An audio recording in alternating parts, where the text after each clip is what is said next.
Donc, cette foule qui va libérer Brazzaville, ceux qui vont fuir pour traverser le pont de Douai, beaucoup vont mourir sur le pont de Douai. Regardez les images que M. Massenga avait publiées entre-temps. C'est horrible. Vous avez des cadavres qui sont partout. Et Ndengue, qu'est-ce qu'il va dire quand au moins il fait dire, mais écoutez, nous apprenons qu'il y a beaucoup de civils qui meurent dans cette opération. Qu'est-ce qui s'est passé? Ils ont dit non. Ndengue est passé sur le canot pour dire qu'il n'y a pas de civils qui sont morts, mais plutôt qu'ils ont tué 400 ninjas et arrêté 40 rebelles de l'UNITA, mais qui n'avaient jamais montré. Jusqu'à aujourd'hui, les rebelles de l'UNITA, il n'y a que lui seul qui connaît. Ça n'avait jamais existé.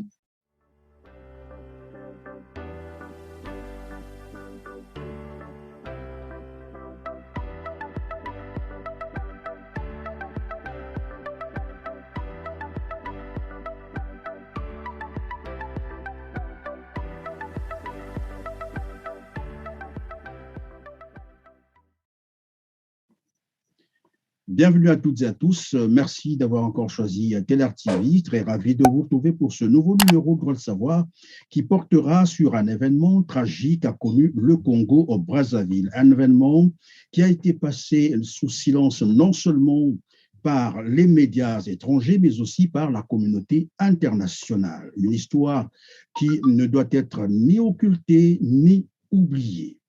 Ne dit-on pas qu'un peuple qui oublie son passé n'a pas d'avenir? C'est ainsi que nous recevons une fois de plus sur ce plateau M.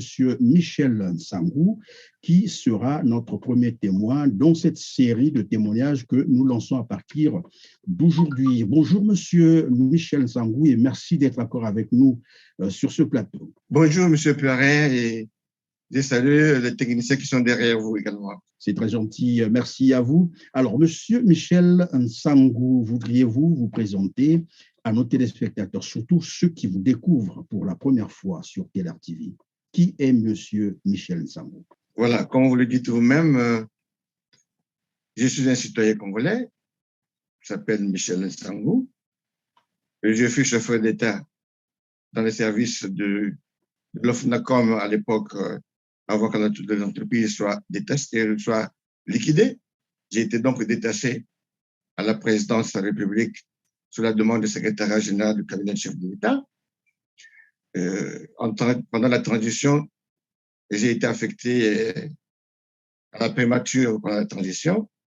Et une année après, c'est la guerre de 93, j'ai été le premier victime de 93. Et du coup, ma vie a basculé. Je ne vis que de douleur en douleur. C'est ce qui a permis qu'après toutes les guerres qu'on a connues jusqu'en 2003, avant de quitter le pays, j'ai dû créer une association avec l'aide d'autres victimes également en France, dont l'association s'appelle Association de solidarité aux victimes des guerres du Congo-Brazzaville, en sachant qu'il n'y a que des Congolais eux-mêmes, surtout les victimes, qui peuvent en témoigner de tout ce que nous avons subi comme barbarie des hommes politiques. Voilà en gros ce que je pourrais dire, M. Perrin. En tout cas, merci beaucoup. Alors, Monsieur Michel Nsangou, en 1998, une opération militaire sera lancée par Denis Sassou Nguesso en personne au Congo-Brazzaville.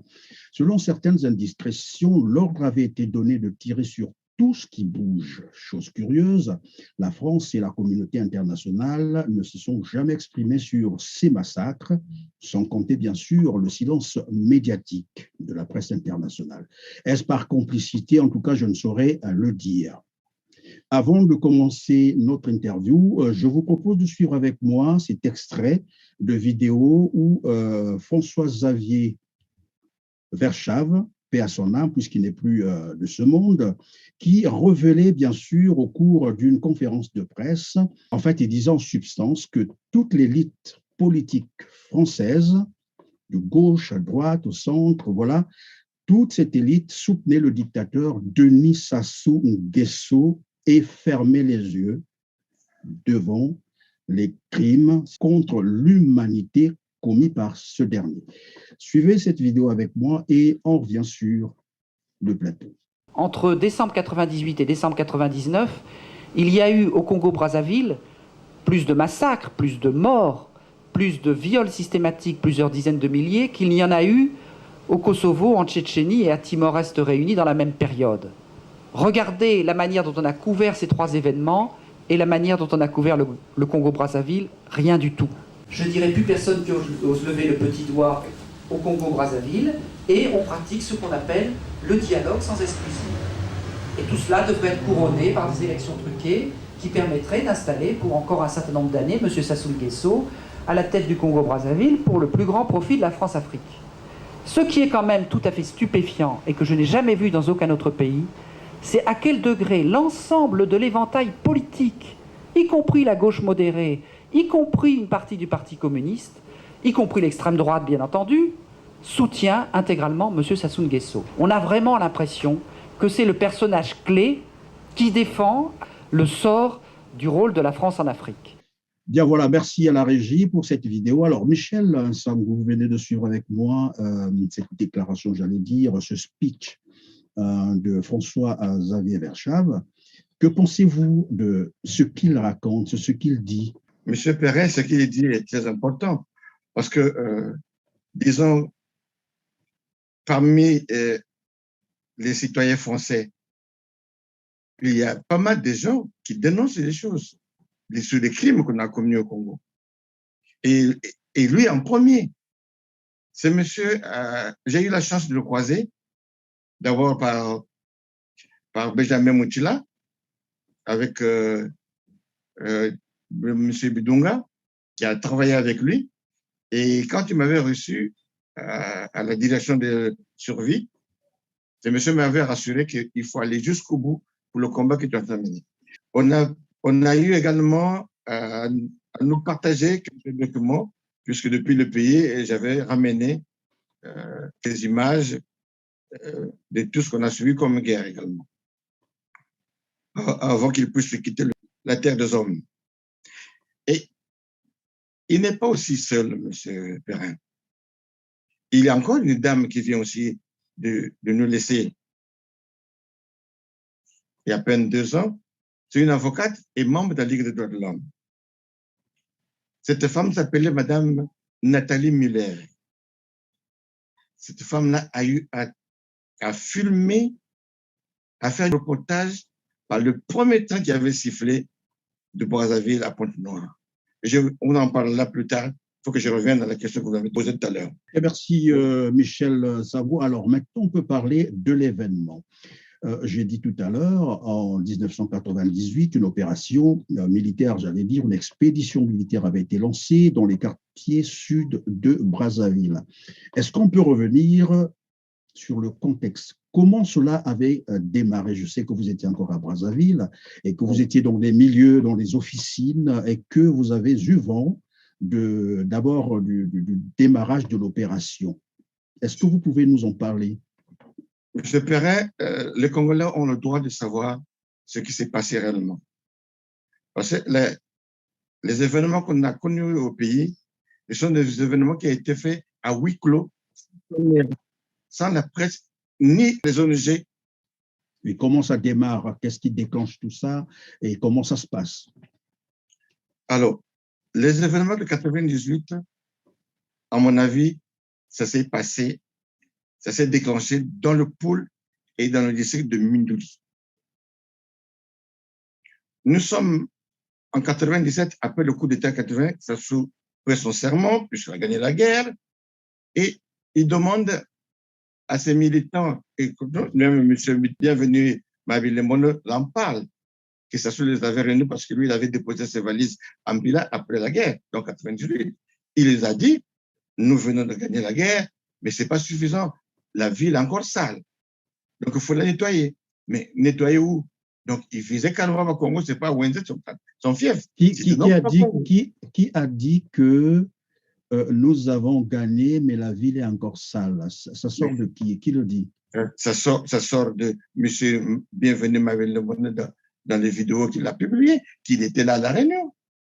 Ça s'est passé en Bila. Oui. Ça s'est passé en Bila, supposé être dit par Denis Sassou Nguesso, c'est ça? Et ça s'est concrétisé également. Vous avez vu qu'après, là, il y a eu ratissage au Congo. Non, mais revenons pas d'abord de l'atterrissage. Ne soyons un peu pressés. Je repars dans le pôle. Qu'est-ce qui s'est passé dans le pôle?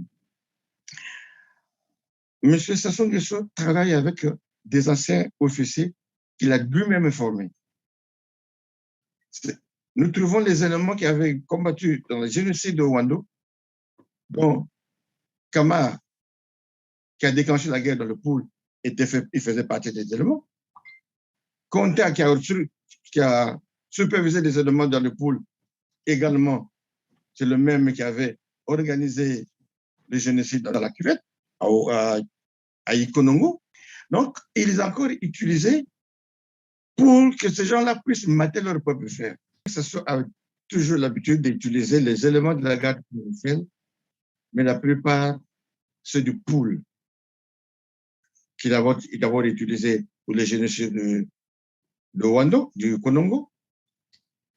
Vous trouverez qu'Amar se retrouve à Kinkala comme commissaire de la région du département du Poul. Et Kamar, en faisant ses missions de patrouille de routine dans le Poul, va constater que les ninjas qui avaient reculé, qui avaient quitté Brazzaville, faisaient des champs de tempête dans les villages à Kidamangweli. Il va faire donc un deal avec eux pour dire, ça tombe bien, si vous fournissez, moi j'aurai des gens. Mais au deuxième tour, c'est pas qu'est-ce qui s'est passé, il n'a pas voulu payer ces gens-là. Et comme il avait aussi des précédents avec ces enfants-là, des ninjas, il a pris quelques éléments avec lui pour dire, écoutez, venez avec moi jusqu'à Kinkala, je veux vous payer ça sur place là-bas. Ils arrivent en cours de chemin, en cours de route plutôt avant 12 km de Kinkala, ou entre sur la montagne de Mouetango. Il est descend, il les abat. Et Kamar descend à Mindouli, il passe directement à Kinkala. Là-bas aussi, il avait connu un maître, il avait tué un paysan, un citoyen congolais à Kinkala, je ne sais pas pour quelle raison. Et la nouvelle, c'était réparti. Donc, c'est retenti dans le pool que quelques ninjas qui étaient partis avec Kamar, ils étaient liquidés. D'où les ninjas se sont formés en groupe pour le poursuivre jusqu'à Mindouli. Ils arrivent la nuit, entre 3h et 4h du matin, je sais pas. Ils vont donc se positionner pour voir si Kamar se trouvait au poste de police de Mindouli. Faisant chemin, il y a mon oncle paternel qui était là, qui s'appelait le fils, mon neveu de mon père, qui partait donc au champ, très tôt le matin. Il trouve les ninjas positionnés, il s'est dit, ils vont donc attaquer le commissaire. Comme il était bien avec un policier qu'on appelait Cliquet Yengo, il est allé toquer chez l'autre, chez Biengo, pour dire, il faut que tu sors vite ici. Les ninjas avaient aperçu que ce paysan qui était passé est allé avertir la police. On l'a poursuivi et il a été battu. Tir à bout portant. Donc, à Mindouli, ils ont tiré sur le commissaire. Il y a quelques morts. Ils ont donc continué le chemin vers Kinkala, quand il n'était pas là. Donc, ils se sont poursuivis tout le long jusqu'à Ngoma Tete. Ngoma Tete, notre doyen, Ndala Gra, il vous le dira, qui se trouverait là-bas en pleine réunion pour amener peut-être la paix. C'est pas, parce que ces gens-là, c'est quoi? Ce sont les mêmes qui sont les pompiers pyromanes. Les ninjas vont donc attaquer Ngoma Tete. Et Brazzaville était au courant. Qu'est-ce qu'ils ont fait? Le gouvernement s'est arrangé pour dire laissez-les rentrer. Vous voyez? Ils se sont arrangés de faire rentrer les ninjas dans Brazzaville et les attaquer après. Dans le but d'attaquer toute la population. Donc, ceux qui avaient traversé vers le pont de Djoué, en traversant vers Kinsundi, vous vous souvenez qu'il y a même les ninjas se sont effrités dans la population pour semer les désordres. Donc, on ne sait pas qui tire. Donc, ça, c'est RFI qui rapporte une telle information pour dire que Brazzaville est infiltré par les ninjas et c'est une forme de complicité aussi. Et à la suite, c'est quoi? Est-ce que je peux comprendre par là, pendant que vous allez continuer à expliquer, que finalement, on avait utilisé Kabal, dont vous parlez là, pour aller provoquer en réalité, les ninjas aient déclenché finalement cette opération?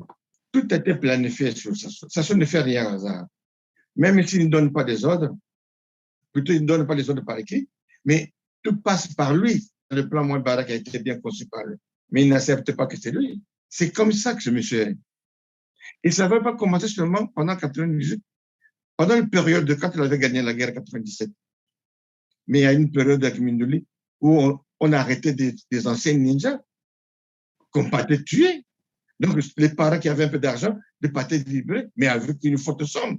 Les autres portaient disparus.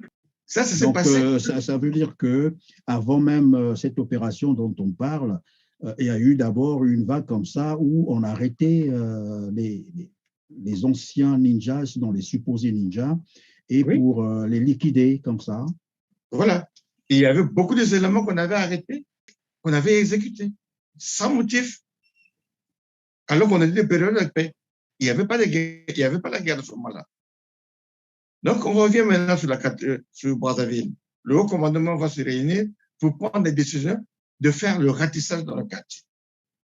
Souvenez-vous de M. Ibovi, qui était le ministre porte-parole du gouvernement, qui avait demandé, que le gouvernement a demandé de donner l'ordre de fouiller même dans le bourg. Donc, caniveau, maison par maison. Le gouvernement avait demandé, vous avez dit, de fouiller même dans les égouts. Oui. De ratisser carrément les quartiers. De fouiller même dans les égouts. Donc, vous avez là quelques jeunes qui se cachaient même au plafond et qu'ils avaient compris qu'il y a des gens qui se cachent au plafond. Et cela a été carrément sacrifié. Donc, cette foule qui va libérer Brazzaville, ceux qui vont fuir pour traverser le pont de Doué, beaucoup vont mourir sur le pont de Doué. Regardez les images que M. Massenga avait publiées entre-temps. C'est horrible.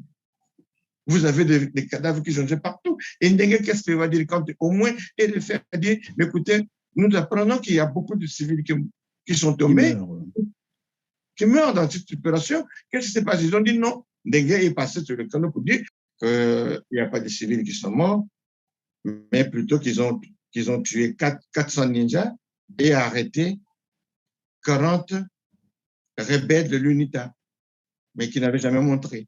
Jusqu'à aujourd'hui, les rebelles de l'UNITA, il n'y a que lui seul qui connaît, ça n'avait jamais existé. Mais pourtant, le constat est tel qu'il y a eu vraiment du massacre et ce sont des civils qui sont morts. Oui. Hommes et femmes, enfants et vieux, sans distinction, c'était des civils.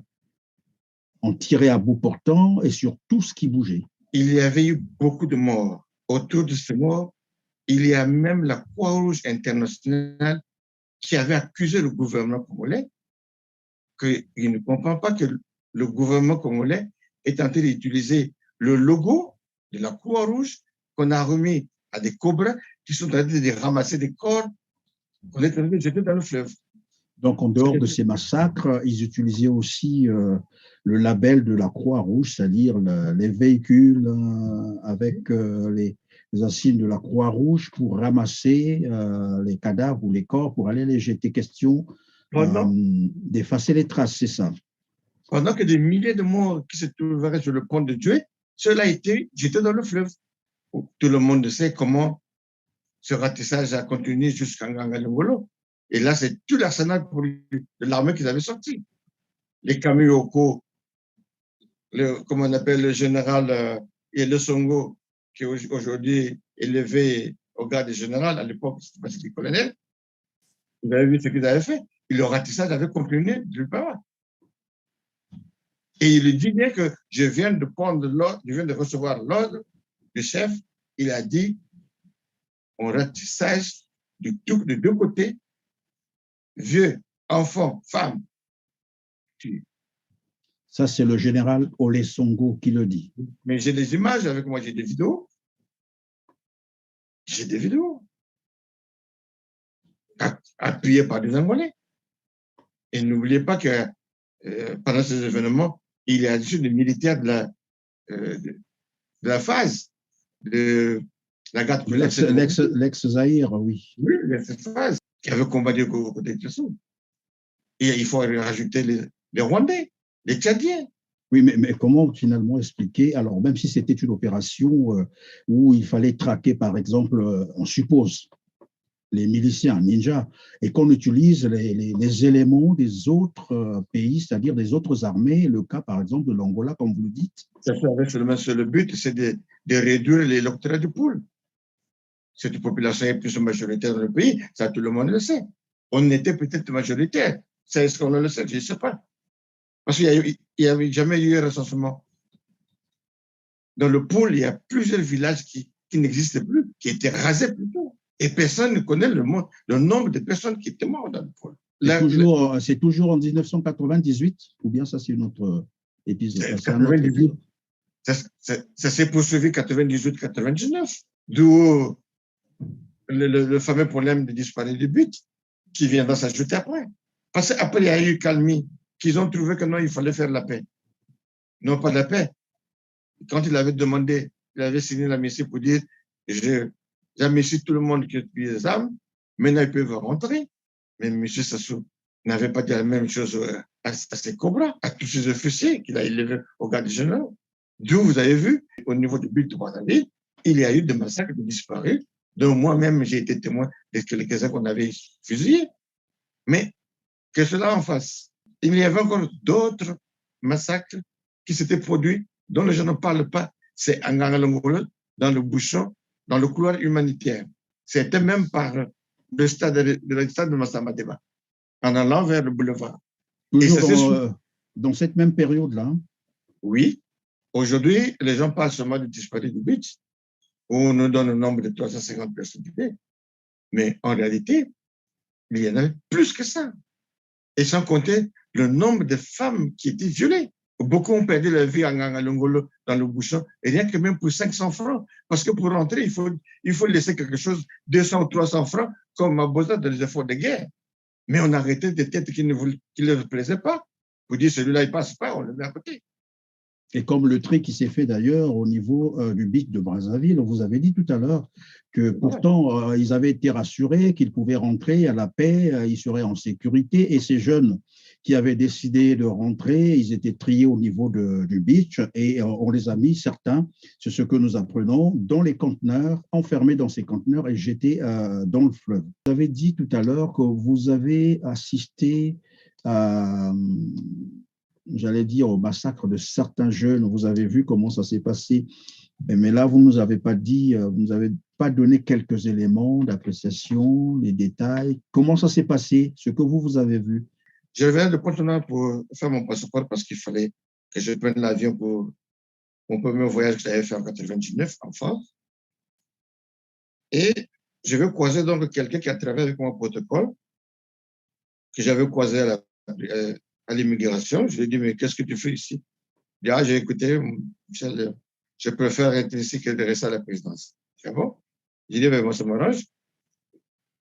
J'ai le dossier, j'ai besoin de passeport. Il me dit, mais donne-moi le dossier. Il prend le dossier, il dit, dans ce cas, fais un tour, viens avant midi, parce que le chef est là, comme ça, on va te le faire signer. Tu prendras ton passeport. Mais ne sois pas en retard, parce que si tu viens à 13h, tu ne trouveras personne ici. Je dis, mais pourquoi? Il me suffit, il dit, derrière la mairie là-bas, chaque après-midi, on tue des gens, on est en train de brûler avec des fenêtres, si bien que l'odeur fait mal. Donc les gens quittent le lieu pour éviter que les gens... Donc tout le monde, vous avez dit, là, tout le monde quittait les lieux avant 14h, c'est ça? Monsieur Perrin, Brazzaville, tout le monde est coupable. Pourquoi j'ai dit le monde?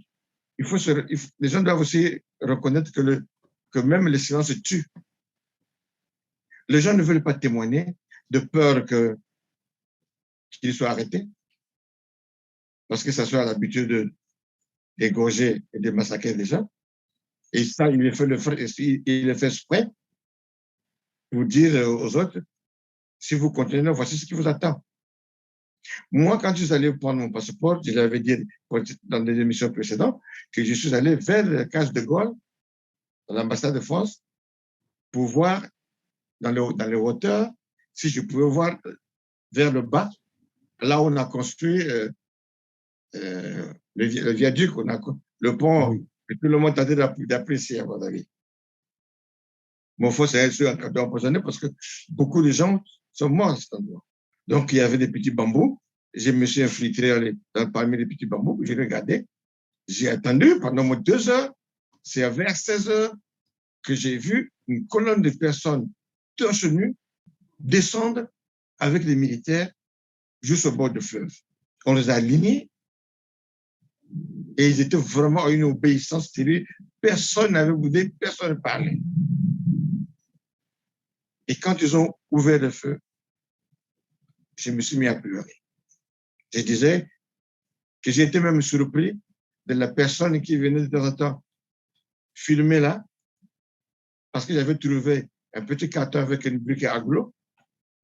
Comme je me savais que cet endroit-là, il y a quelqu'un qui vient souvent travailler ici pour regarder ce qui se passe. Parce que avant même que les victimes arrivent, j'avais vu beaucoup de taches de feu. Donc, je me disais, ce qu'on m'a dit, c'est réel, vraiment, il faut l'attendre. Et quand ces victimes-là sont tombées, ils sont allés pondre dans l'herbe, ils sont allés sortir des pneus et ils ont renversé le carburant qu'ils avaient. C'est pas si c'était l'essence ou le gasoil, j'étais loin, je ne sais pas, mais il y avait des liquides qu'on renversait et ils ont mis le feu. Alors, c'est comme ça que je me suis dit, mon frère avait raison de me dire que toute l'après-midi, ce secteur de la mairie, l'état-major, voire même la banque, il y a une banque à côté là. Tout ce secteur-là, les gens vidaient. Donc, en réalité, il t'avait prévenu que, bon, finalement, dans la zone, à une heure donnée, tout le monde s'en va parce qu'ils ne supportent pas l'odeur qui monte lorsque on brûle, on brûle les cadavres, c'est ce qu'il voulait dire. Et comme pour faire du Saint-Thomas, vous êtes allés vous cacher quelque part pour voir ce qui se passait. Et c'est là que vous apercevez finalement une colonne des jeunes, comme vous l'avez dit. C'est des risques que j'avais pris, vous savez, de la présidence du plateau en face de l'ambassadeur du Casse de Gaulle, et rien que par des emails, on vous voit. Donc, on pouvait se me tirer. Cela peut supposer aussi que finalement, ceux qui étaient au niveau de l'ambassade de France pouvaient voir ce qui se passait. Et c'est curieux qu'on ait gardé ce silence. Parce que rien ne pouvait se faire dans ce périmètre, que cette ambassade ou que les agents de l'ambassade ne pouvaient pas se rendre compte. Monsieur Perrin, c'est parce qu'aujourd'hui, on ne peut pas tellement tout dévoiler avec tout ce qu'ils ont dit. Ce que je vous parle, ce sont des éléments qui sont dans le dossier devant la justice. Voilà pourquoi je suis en train de tâtonner un peu pour voir qu'est-ce qu'il faut-il livrer, qu'est-ce que je ne peux pas donner, pour ne pas donner l'accès ou l'occasion à tous ces criminels-là de se préparer, mais qu'ils savent même, les Français même, ils le savent. Ils savent ce qui s'est passé. Vous voyez? Et qu'on disait que pour le Congo, les Congolais, il ne faut pas s'attendre que la France peut nous dire non. Même les Russes, même la Russe. L'affaire des Congolais, c'est les Congolais même qui peuvent trouver des solutions. Au niveau de la France, il y a pas mal de citoyens qui dénoncent tout ce que nous avons subi.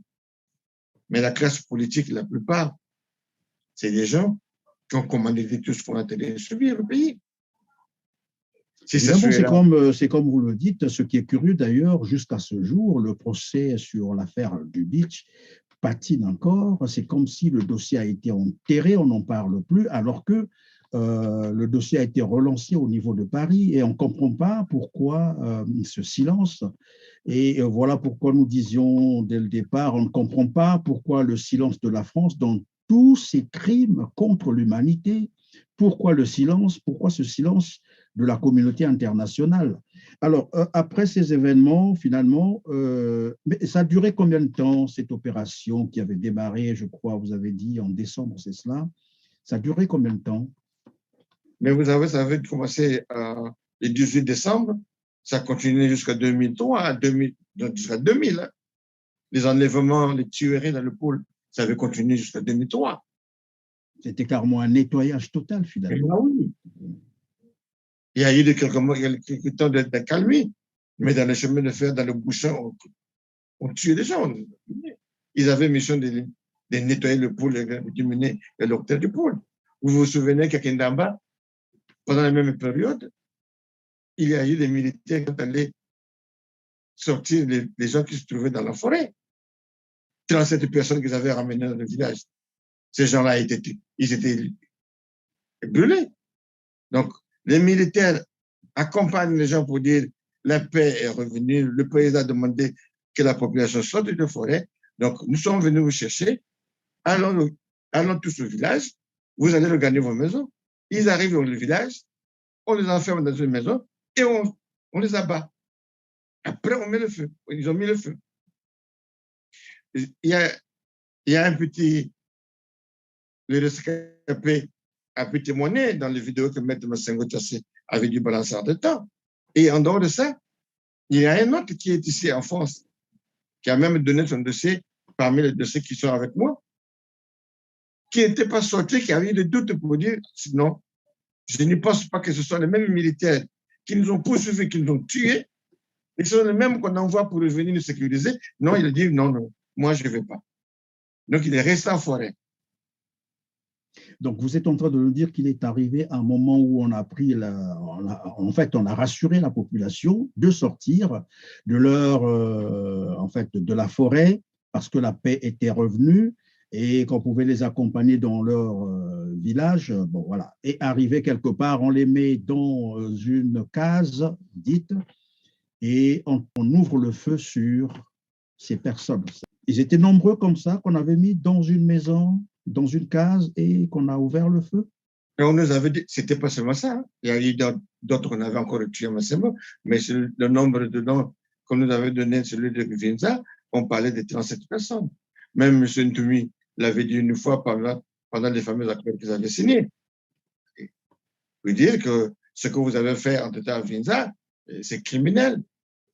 Même si les délégués ne voulaient pas entendre ça, donc M. Ntoumi ne parle plus de ça, c'est fini, c'est la paix. Laissez-moi vous dire, parce que c'est un problème qui a choqué tout le monde. Et on revient maintenant à Mindouli. C'est du ça d'abord à Massembo Lubaki. À Massembo Lubaki, c'est en plein marché que les Cobras avaient arrêté plus de 60 jeunes. Ces gens-là. Plus de 60 jeunes. Oui, on les avait tués. Les parents revendiquaient les enfants pour dire qu'est-ce qu'ils ont fait. Ils disent non, c'est un problème de routine, on va seulement les interroger pour voir s'ils avaient touché ça, s'ils étaient des ninjas, et on va vous le rendre. Mais dans la nuit, on les a tous liquidés. Quand on fait ça, c'est après, bien entendu, l'opération supposée, la guerre est passée, l'opération est terminée, on va quand même prendre des gens pour continuer à les tuer. Dans le pôle, M. Perrin, c'est à Brazzaville que les autorités disaient que la paix est revenue, mais dans le pôle, les massacres continuent pertinemment. Alors, on revient à Mindouli. Est-ce que quand on a tué plus de 80 personnes en pleine église, c'était pendant la guerre? C'est le président Sassou qui avait demandé aux religieux de trouver des solutions, de ramener ces enfants-là à la raison pour qu'ils déposent les armes. Qu'ils ne connaissent pas que c'est tous ces prêtres-là, et des hommes d'église et des pasteurs, qui se sont retrouvés à Mindouli en pleine réunion dans la scène de l'église, ils étaient tous abattus. Donc, à un moment donné, le gouvernement a demandé donc aux religieux, donc les pasteurs, les prêtres, de trouver une solution pour la paix. Et voilà que ces derniers se réunissent dans une église à Mindouli. Curieusement, on envoie encore les escadrons de la mort pour venir les liquider. Et vous dites que celui qui a conduit cette mission s'appellerait Vital. Donc, on est venu tuer ce monde dans l'église. Voilà. Donc, Vital avait une mission de conduire des commandos qui est venu. Ils avaient laissé passer que le ministre Oba avait signé. Pierre Oba. Donc, ils avaient les laissé passer. Cela veut dire que c'était une mission gouvernementale.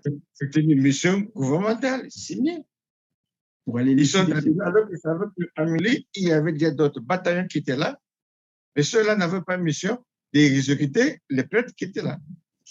Mais c'est plutôt ceux qui sont venus derrière en mission commandée. Et pendant ce massacre, le gouvernement avait reconnu que 40 morts, alors qu'il y avait plus de 80. Donc, ils ont dû abandonner les autres en reconnaissant que 40 Je crois que le gouvernement a décrété une journée de deuil national pour faire semblant. Alors, tout ça s'est terminé comment? Parce qu'après, il y a eu, comme qui dirait, un train de la paix. C'est comme ça qu'on appelait ça, pour mettre terme à tout cela. Ce n'était pas le train de la paix, M. Perrin. Il y a eu qu'un seul train de la paix que moi aussi j'avais contribué. Et ça, on reviendra plus tard et vous allez me rappeler dans le sujet. Je vous dirai qu'est-ce que j'avais fait comme contribution. Dans d'autres témoignages, je dirais. Parce qu'on ne peut pas mélanger ce qui est spirituel et tout ce qui est criminel. C'est deux choses. Le message ne passera pas. Alors, je disais que le premier train que le président avait donné l'ordre pour l'ouverture du train de chemin de fer, ce train qui avait sifflé, qui avait traversé le pôle, n'était qu'un train militaire et tous les paysans dans les gares qui venaient saluer les passants étaient exécutés. Exécutés par les militaires qui étaient dans ce train, c'est-à-dire quand le train arrivait à une gare, les gens venaient parce que pour célébrer, bon, se dire, voilà, la voie ferrée est encore rouverte, allons-y voir, et quand ils arrivaient, on tirait sur eux. Lorsque le président dit que j'ai signé la mise, j'ai appris que le pays, tous ceux qui ont fui les combats, la guerre, doivent regagner leur village et regagner Brazzaville. Ce train, on avait chargé des chars dedans et des armes lourdes.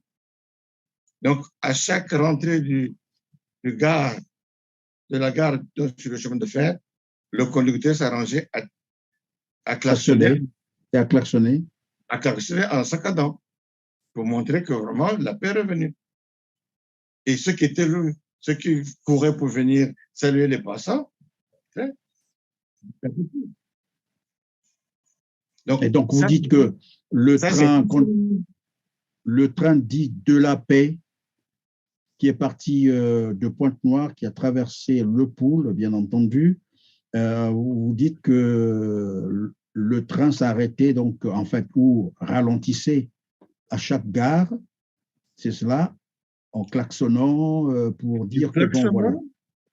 En saccadé, pour prouver que maintenant il y a la paix. Voilà. Et les curieux qui couraient pour venir voir, pour saluer évidemment ce train-là, oui, on tirait sur eux. Et on tirait sur eux. Et ils étaient filmés. Il y a une Française qui était là, puis à son âme, Mme Nathalie Millet, qui a toute une bande, qui a toute une vidéo là-dessus. Et ça a continué jusqu'à Kimbedi. Ça s'est arrêté à Kimbedi, parce que le pôle s'arrête à Kimbedi. C'est à partir de là qu'ils arrivent. Vous dites que quelqu'un a filmé tout cela qui était dans le train, c'est ça? C'est une Française. Au cabinet, j'avais demandé, même les premières enquêtes préliminaires qu'ils avaient fait à la demande du procureur, j'avais dit aux gendarmes et les policiers qui m'avaient entretenu pour dire, il y a une vidéo qui est là, il faut demander l'adresse des numéros de téléphone là. Il y a ses parents qui sont là pour nous donner. Parce que moi, si je vais demander, on peut me donner, même s'il avait laissé les consignes. Parce qu'elle avait promis que Michel, je ne veux pas te le donner maintenant là, tu ne pourras pas supporter à regarder ça avec tout ce que tu as suivi. Mais sache-le que je vais garder ça pour toi. Donc, alors, l'histoire de... Oui, allez-y, peut-être qu'il y a quelque chose encore à ajouter. Sinon, j'allais dire l'histoire de Damboma pour qu'on termine.